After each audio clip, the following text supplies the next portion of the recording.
Vamos falar sobre a liberdade.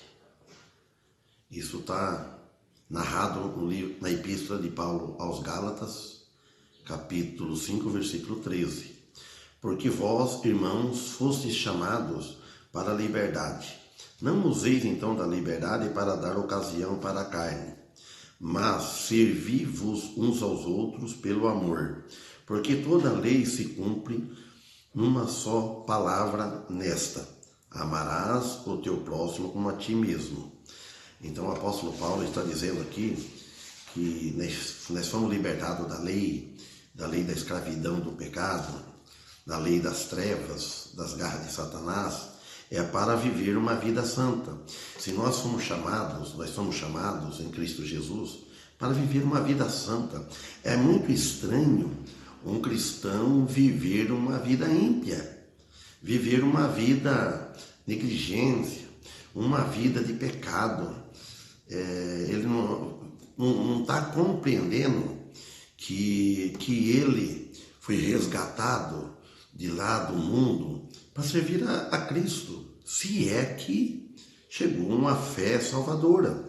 Então ele fala: não useis então da liberdade para dar ocasião para a carne, porque muitos estão dando liberdade para a carne, dando ocasião para pecar, porque estão vivendo, não estão vivendo de acordo com a graça, com o ensinamento de Cristo.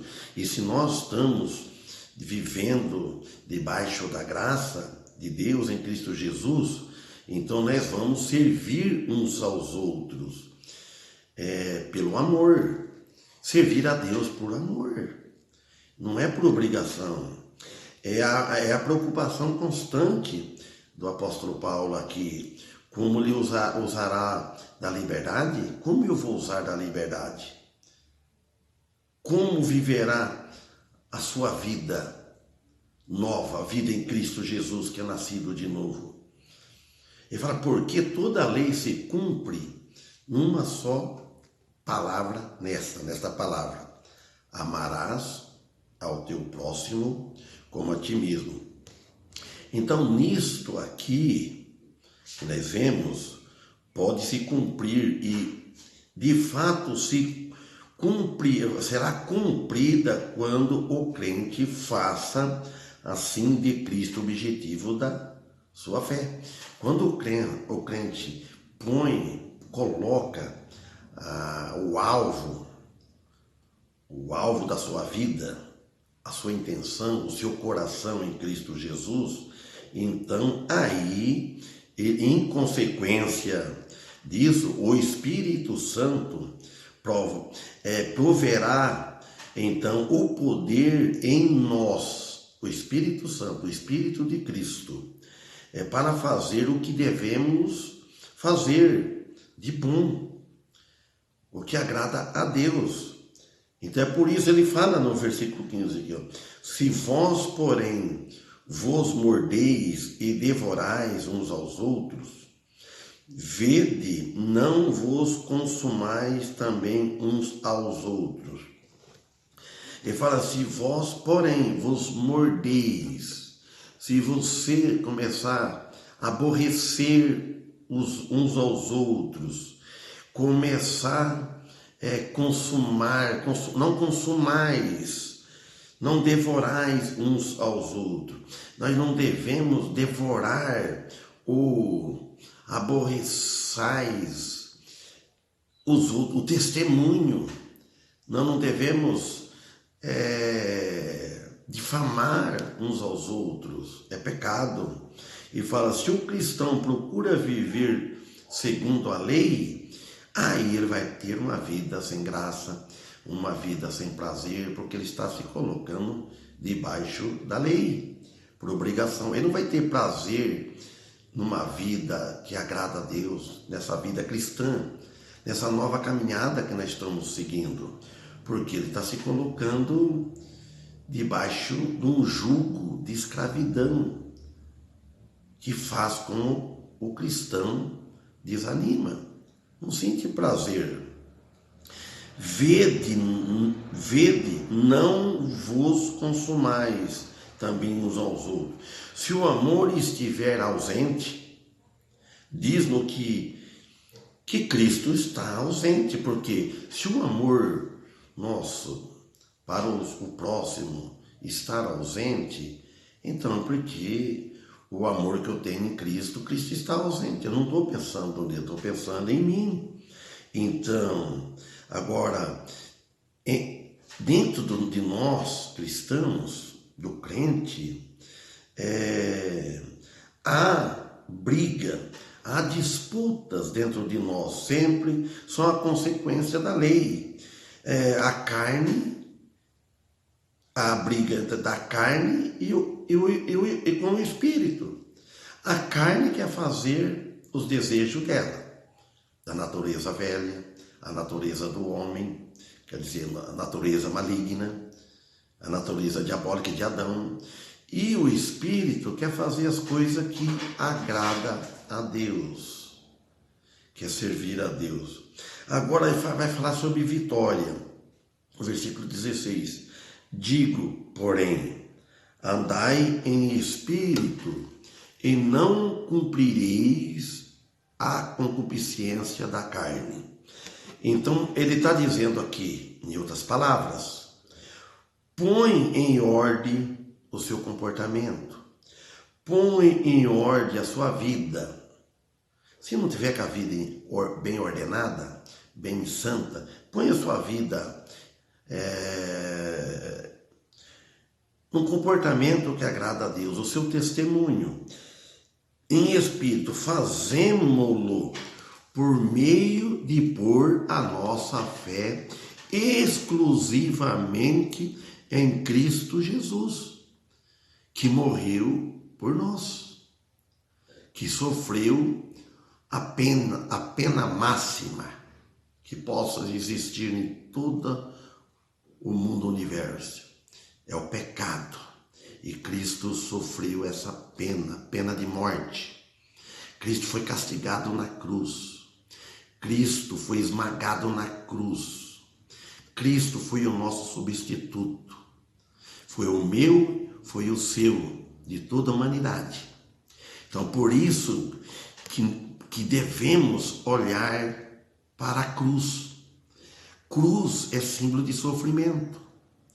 Cruz, onde Cristo, o Filho de Deus, Cristo Jesus, o ungido de Deus, foi crucificado, pagado, derramado o seu sangue por nossos pecados, o qual o Espírito Santo aí opera exclusivamente nas nossas vidas, como está lá em Romanos 8, versículo 1 e 2.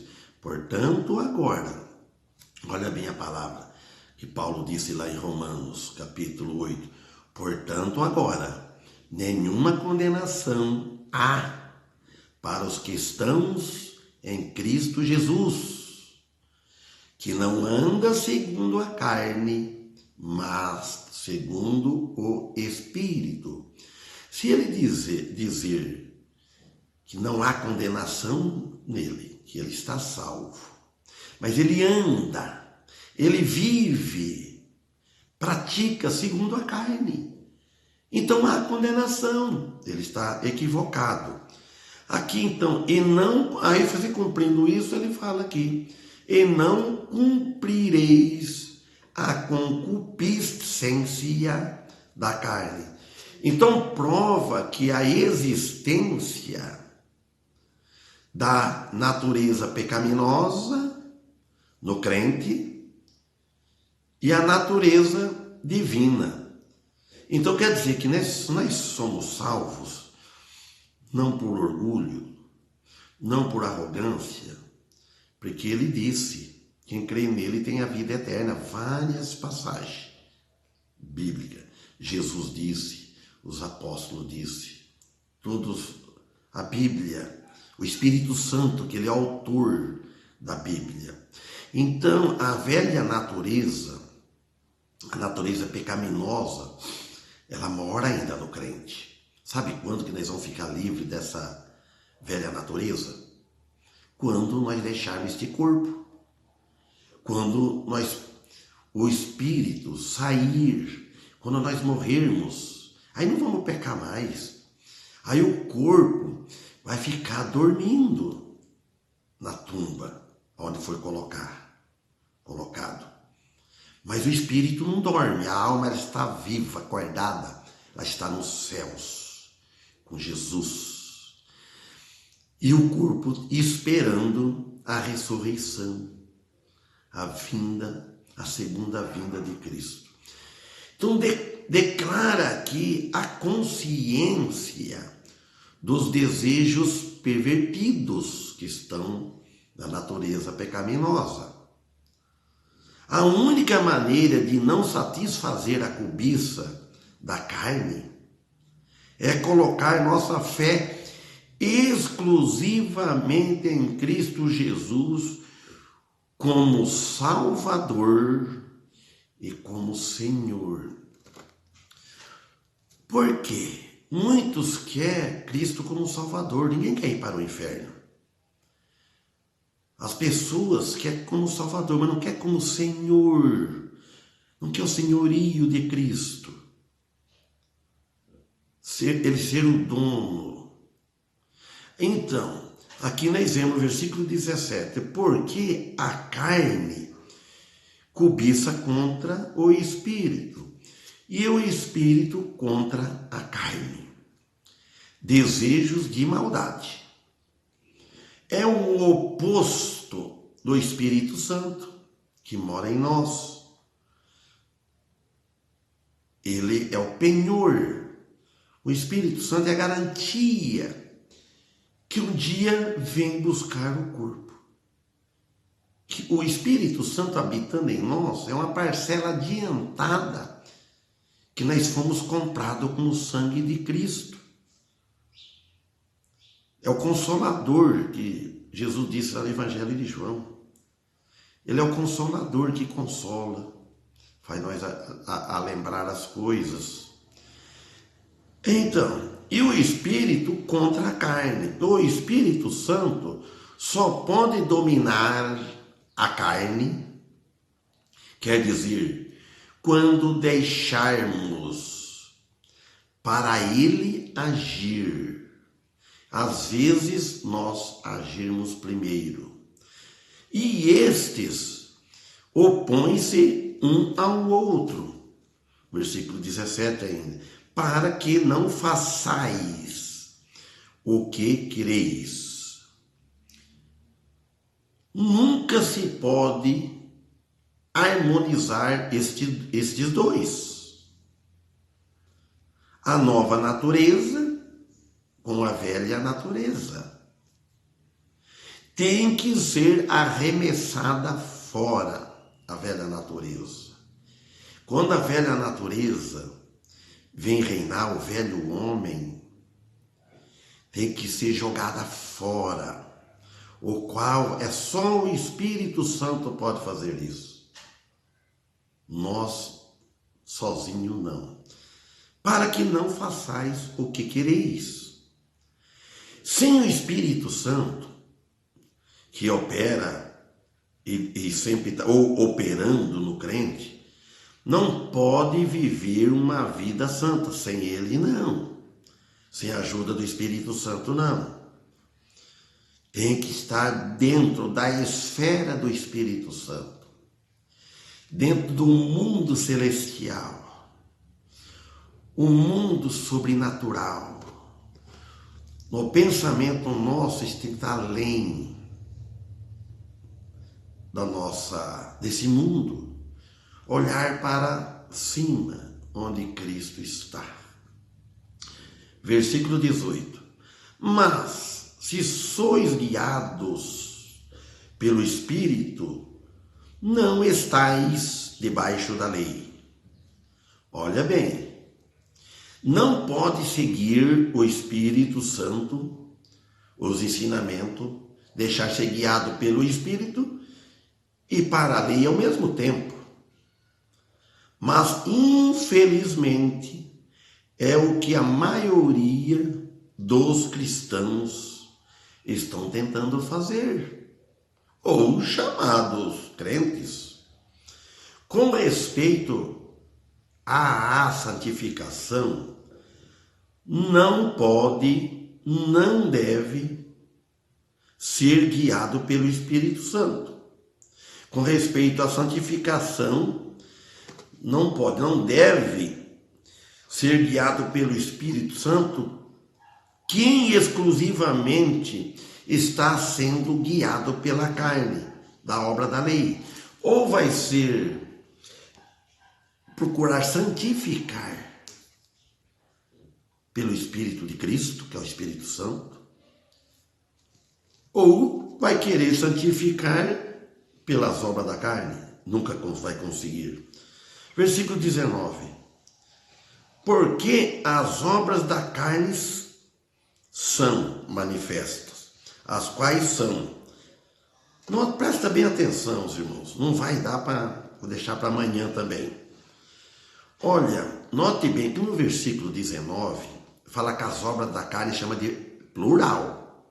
São manifestas, as quais são adultério, prostituição, avareza, lascívia, idolatria, feitiçaria, inimizades, porfias, emulações, iras, pelejas, dissensões, heresias, invejas, homicídios, bebedices, glutonarias e coisas semelhantes a estas, acerca das quais vos declaro, como já antes vos disse, que os que cometem ou praticam tais coisas não herdarão o reino de Deus.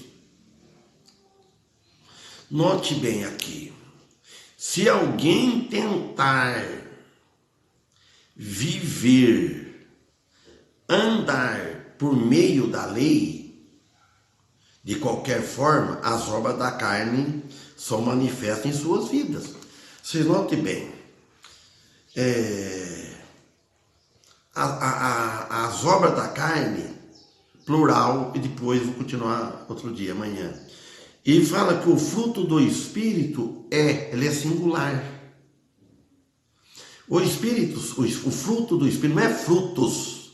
Ele fala, mas no versículo 22, mas o fruto do Espírito é amor, gozo, paz, longanimidade, benignidade, bondade, fé, mansidão e esperança. Contra estas coisas não há lei. Então não são frutos, mas sim fruto. Deve considerar-se como inteiro, quer dizer, cresço igualmente. Amém? Amanhã continuarei no versículo falando sobre este assunto. Que Deus abençoe, que tenha uma boa tarde, ou um bom dia, e que todos aproveitem. Muito obrigado por tudo. Primeiro, obrigado ao Senhor por me dar o privilégio aqui na minha casa, no fundo, aqui, no meu lugar de estudar, para pregar a tua palavra. Me dê sabedoria, eu peço sabedoria, peço mais. Conheço o suficiente para passar para os outros, mas não conheço tudo, né?